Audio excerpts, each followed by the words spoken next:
I'm Helen Norbury, and this is Becoming Unapologetically Me, the show all about authentic self-expression with expert guests from the fields of health, leadership, and mindset. This show is here to show you that you don't need to conform to the expectations that friends, family, and society have of you, and actually what we can unearth when we find the courage to become the unapologetic version of who we are. Grab a cup of coffee and get your notepad out for this week's episode.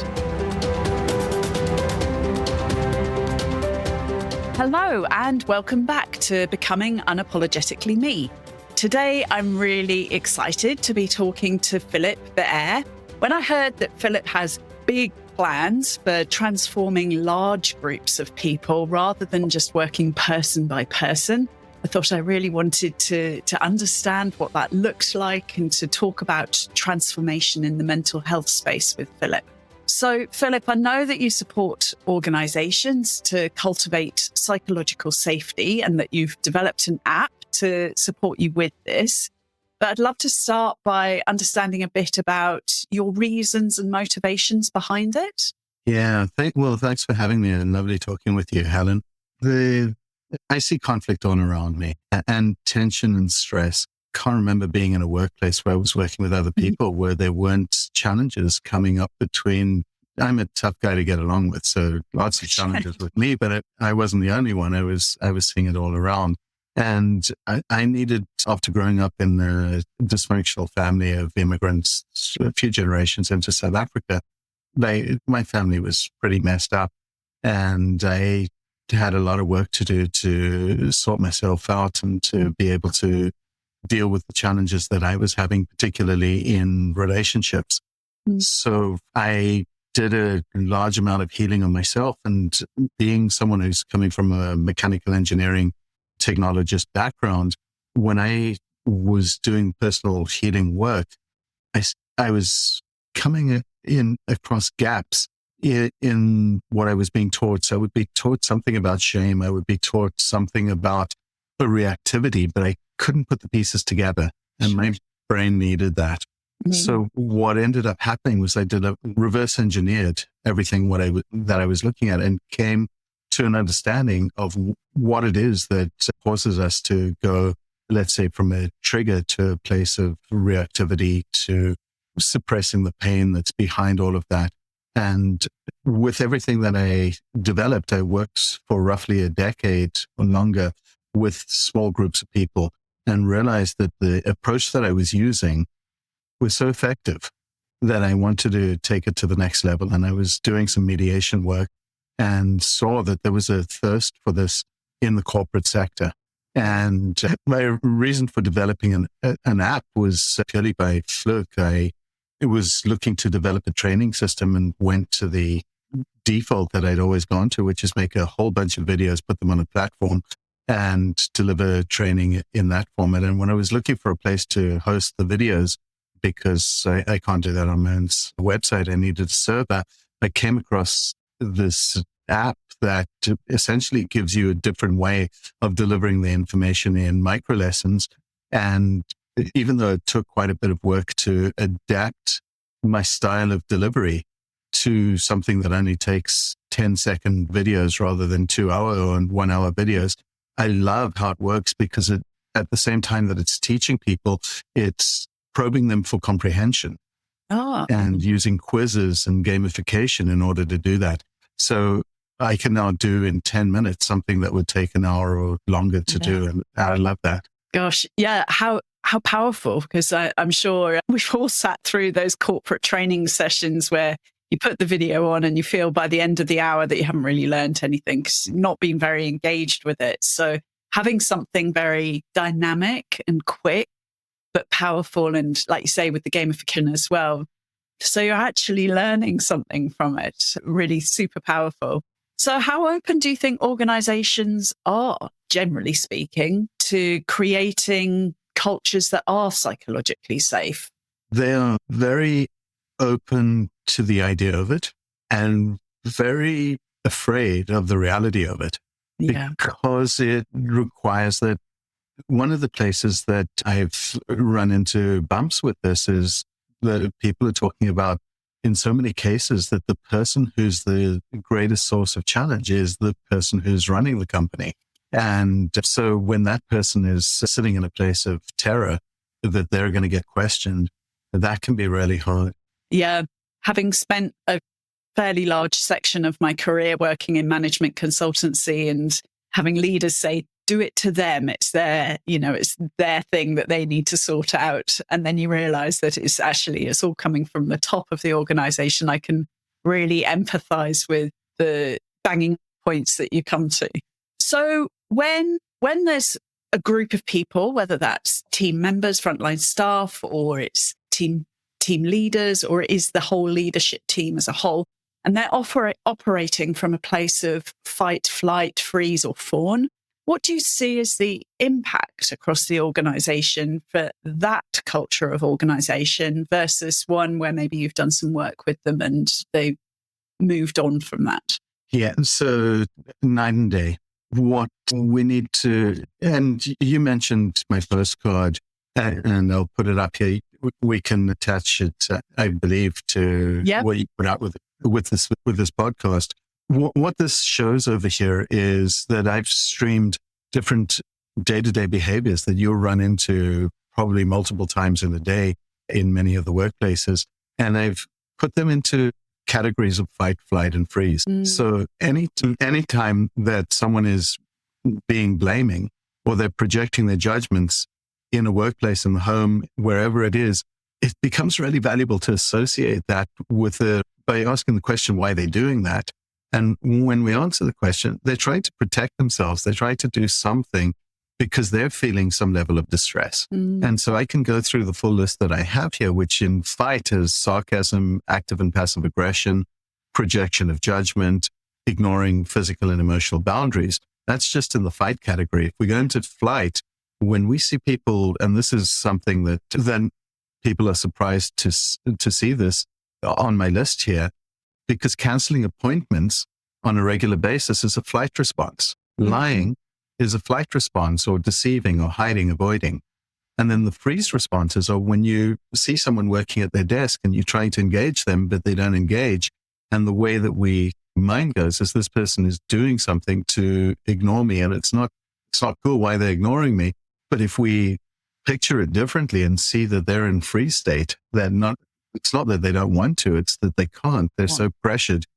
And so by showing people that these things are modifying behavior, and I'm pretty sure that you've spoken to this audience before, and if you haven't, like bringing up things like amygdala hijack as part of the fight, flight, freeze, where large areas of the brain stop functioning the moment they encounter something as simple as someone in the area of being sarcastic or someone lying to them or ignoring them. That can take them from functioning at 100% functioning down to 50 or 30 or 20% function.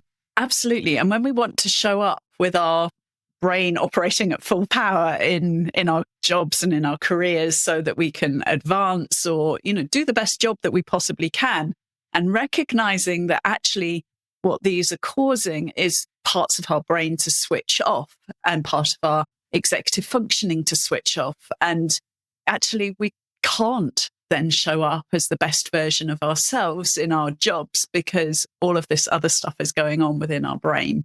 That's quite a powerful message to corporate organizations and to individuals within those organizations, isn't it? It is so powerful because now we also know what something like, if we're dealing with physical safety, we're looking out for the different hazards. Like, are they slipping hazards? Are they fire hazards? I've just given you a list of the hazards. Like, these things are the hazards that we're looking out for.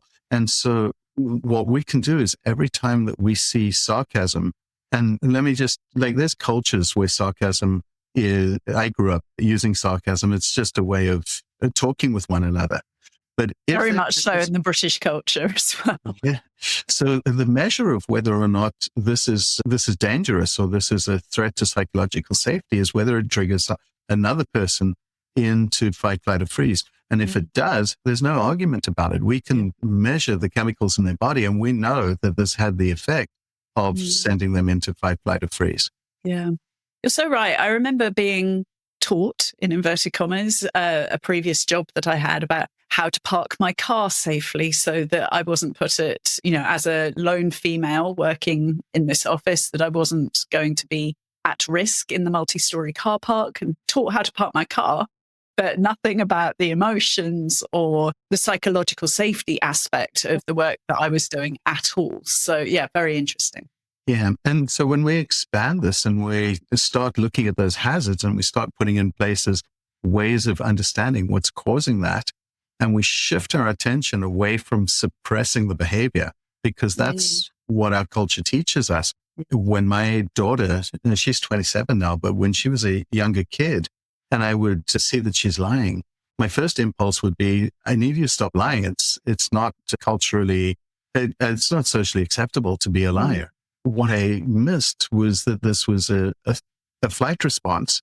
Yeah. And had I been able to go and deal with the thing that was causing her to lie, which was the shame about what would happen if she told the truth, I could have dealt with that and the lying would have dispersed immediately. I could have dissolved it rather than suppressing it.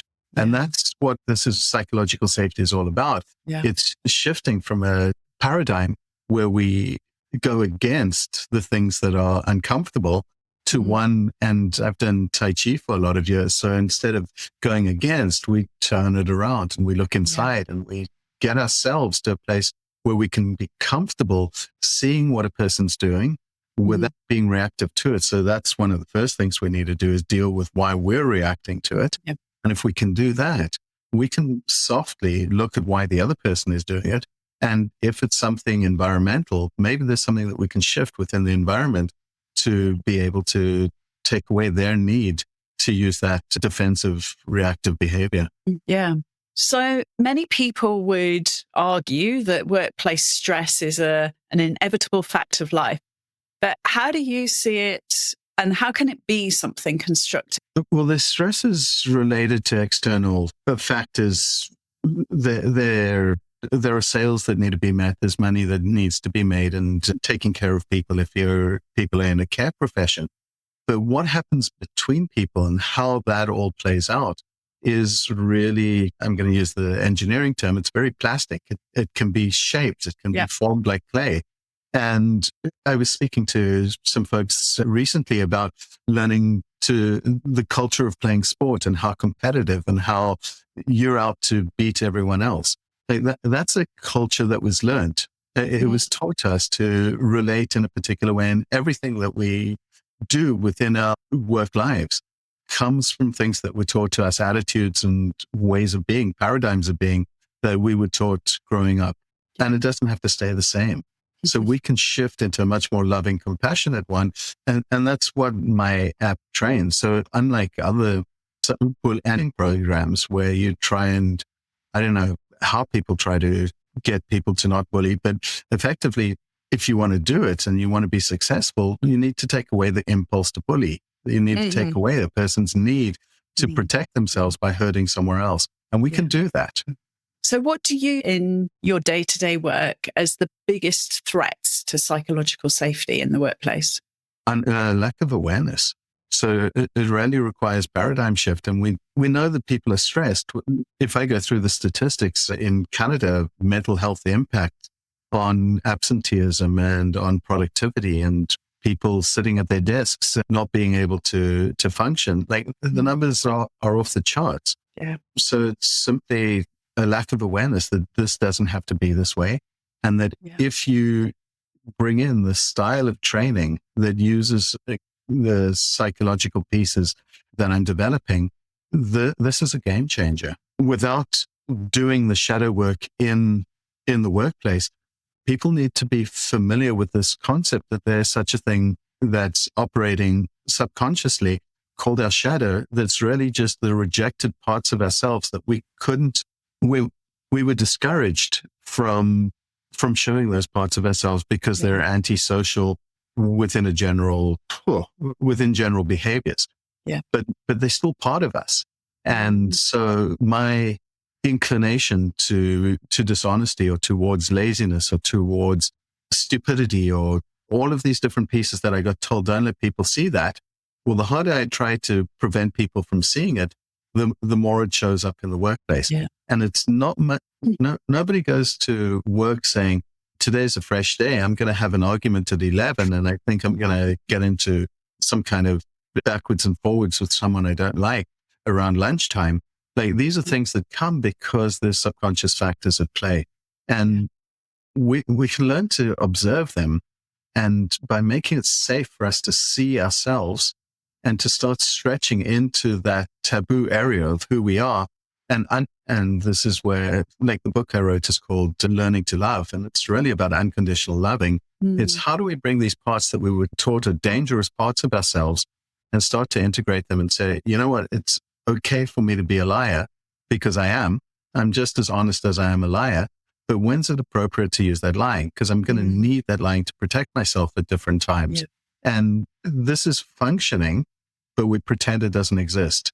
So it's super important to be able to make it safe for people to start examining why it is that they did the thing that they did, or they reacted the way that they did to someone else. And to lift the shame from, like you say, those socially less acceptable behaviors or ways that we've found of coping with the world around us. So just referring back to something that we were talking about a little earlier, where does leadership feature in your model of delivery? So by which I mean, without a leadership model that supports your training, it's all well and good, but there's unlikely to be significant change within the organization if actually the culture is driven from the top. So how do you wrap in a leadership support or training into your model of delivery? Yeah, so the model of delivery or the training program is called Safe to Be. And it's got three components. The one component is where everybody in the company, including senior management, all of the leadership, gets to do the weekly micro lessons through the app. So everybody's becoming familiar with the same content and they can share the same conceptual languages so that when we talk about fight, flight, freeze or any of the related pieces at amygdala hijack, for example, people are on the same page. When we talk about shadow, they're on the same page. Yeah. But in order to really get this into the business, I need, for every 100 people, I need 2 or 3 senior leaders to go through intensive 16 weeks of training or coaching, executive coaching, where we go through each of the modules one-on-one with these senior leaders so that by the time we've gone through 16 weeks, they're at a place of personal development where they're functioning on a different mode than what they were 16 weeks earlier. Yeah. And the same thing with the 3 or 4 trainers for every 100 people, where these people get that executive training as well, but it's their job to be the first person of contact when someone who's just using the app says, you know what, I had an issue come up, either I'd like more information or this is taking me to a place where I need to talk to someone, I need to take this a few steps further. It goes through those trainers and they have the sensitization to not shame the person, to take them seriously, to ask things in an appropriate way, to be able to get enough information and then to pass it on to someone who can give them professional counseling or just information so that they can take this education to the next level. Amazing. I thought there must be some kind of model along those lines that provided that support on an ongoing basis. So can you tell me a bit about B loops in terms of what they are, how they work, and how we can influence them as well? Yeah. So a behavioral loop is observable when we're watching a baby learning how to do something for the first time. So if we were to watch a baby, we'd see the first time that they try and turn from their back to their stomach or their stomach to the back, that each step of that takes hundreds of repetitions until they can finally do it. And then the interesting thing that happens is a few weeks later, they're doing it and it's gone from this conscious part of their brain where they have to manually get their body to do the correct things and tell their muscles what to do, to doing it without thinking about it. And we know that as adults, if we've learned to drive a car, that the first stages of driving a car are very, very brain intensive. And I call it a B loop. Once this thing is turned into something that we're working manually to something that becomes automated, that's a behavioral loop pattern. And if we weren't able to learn to do behavioral loop patterns, our brains would burn up because there's so much processing that goes on in order to talk while drinking a cup of tea without spilling it. We simply wouldn't be able to be coherent and do the things that we do. So those behavioral loops follow us through life. And unless we go to another country where we see that people are eating different food or doing it with a different instrument, or we need to encounter something that forces us to do it differently for us to do that differently. And the examples that I've given you so far are tactile, physical examples, but the same thing goes with our emotional responses and our social responses. So when I'm in my crib as a tiny little baby and I give an expression in response to someone smiling at me, I'll immediately see how they respond back to me. And I'll learn quickly that smiling gets a continuation of the warm feeling that goes along with the appropriate social cue. And I'll take that with me throughout my life until something comes up that forces me to modify it, or I do the kind of work that you and I do and have done, where we intentionally go looking for these loops because they're not serving us. Yeah. And at that point, we can intentionally drag them up from where they are in automated mode, reevaluate them, and practice 10, 15, 20 times doing it differently until it becomes the new behavioral loop. And the word that we can throw in there for people who recognize it is neuroplasticity, which is changing the way that the brain does things and just putting in a little new neuro pathway. Yeah, amazing. So what impact have you seen for the people that you've worked with that learning about psychological safety in the workplace then has in their private lives? And, when they go home to their husband, wife, partner, whoever else they may go home to, what impact does it have? What's the ripple? Yeah. And that's one of the most exciting things. So if we imagine a business that brings this in, what a gift they're giving to their employees, because people are now going to go home knowing that fight, flight, and freeze exist. Knowing that they can recognize with the kind of things that we have on this magnet, that when their partner or the person they're living with is ignoring them, that might be a fight, flight, or freeze response. They're going to be able to exercise empathy and compassion in a way that they might not have been able to do previously. And they're going to be able to have conversations with a lexicon that they didn't have previously. So I've worked with individuals and families for the last 10 years. And one of the things that was most exciting to me is when I would work with one person, they would be able to learn what I was teaching them and showing them, and they'd be able to kind of drip it to the people they were living with and the people they were working with. But if I got the opportunity to work with them and their spouse, now there was just so much more ability to apply this because they were talking the same language. Suddenly, when someone said, "I'm irritated," and the other person, instead of saying, "Well, stop it," could tell me more. That's a game changer. And what I saw is when I was doing one of the kids as well as the parents, now we've got an ecosystem where this has been brought into. So I haven't done this with a lot of businesses yet. And I'm just dying to see how this ripples out. It's very exciting. And I think it's really exciting for the young people as well, isn't it? Those children that are within the families of the people that you're working with, because their relationships are going to look entirely different compared to maybe when we were, 20 or something and setting off in the world of relationships and actually not armed with what we needed to know. Now, these young people do have the opportunity to be armed with a whole load of really helpful information for the world of relationships. And they're able to communicate intergenerationally with their parents and other people from this place of curiosity from both sides. Like, why did you say that? Why did you do that? Can you, and being able to listen and hear what the person's saying without while being aware that there's a need possibly to fight back. And that if that need is there, then I'm in fight, flight, or freeze. So what is it that I'm afraid of? And being able to go back step by step by step, it opens up so many possibilities. Absolutely. Absolutely. So is there a pivotal moment in your life that you can share that shaped your perspectives on both physical and mental health?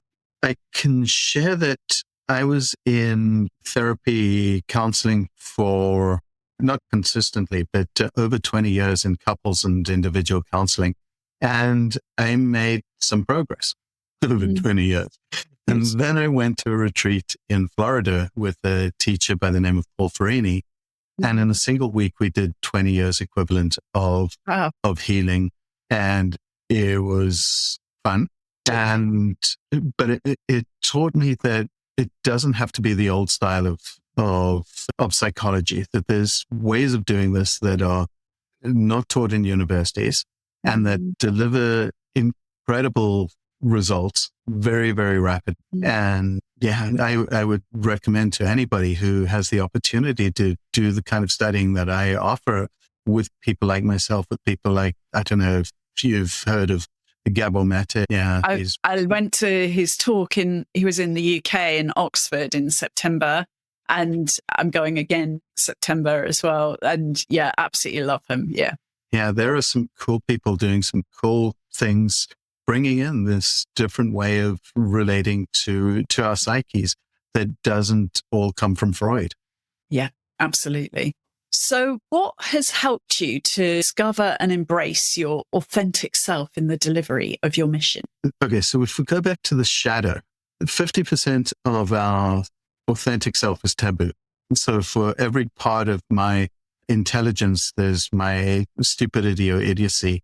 And if I'm going to be authentic, I need to make friends with those pieces that I was taught need to be Yeah. taboo parts of myself. And so I've been on this mining operation to try and reclaim them. And if it's hard for me to know what those are, that's what romantic partners are there for, because they can, and work partners, because they'll show you immediately exactly what it is that you don't want to see about yourself. The And if mirror. Yeah. you take the mirror and you mine it, and if instead of pushing back, we learn to say, thank you for showing me that rejected part of myself. Now what do I do with it? And that's how I create authenticity. Yeah. So, what do you see as the biggest challenge that's facing organizations today? Climate change. But within that is even being able to see that outside of this paradigm of we need to make this much money, as if the world is going in a linear economic way with nothing shaping it, bigger forces, and being so stressed by the need to get stuff done in order to be able to increase profits and to get the mission done, that there's not enough time to reflect on how. Because now all we need to do is reduce the number of hours that people are in an amygdala hijack, and suddenly you've liberated all of this value that's being squandered. And if over here it's costing 30,000 plus to recruit a new leader, so every time someone leaves your business, you've wasted all of that money. And all we need to do in many cases is make it desirable for them to stay where they are. Yeah. And the way to do that is by making it emotionally, psychologically, relationally safe for them to be there. They're not going to want to go anywhere else. Absolutely. I read something actually that said it's about a year's salary to recruit a new person, whether that's a leader or a team member. And it starts to bring into perspective why it's so important to address the root causes of the issue rather than just keep sticking a plaster over it and just recruit another person, You know, it's costing organizations hundreds of thousands, millions of pounds or dollars to kind of support that and to not deal with the root cause, isn't it? Yeah. And where in Canada, we've hit into a limitation of boundaries that didn't exist before, because you could always just train more nurses or more doctors. But our healthcare system, we're searching around the world to try and entice people to come and work over here because there's not enough people taking care of us. Same in the UK as well. Yeah.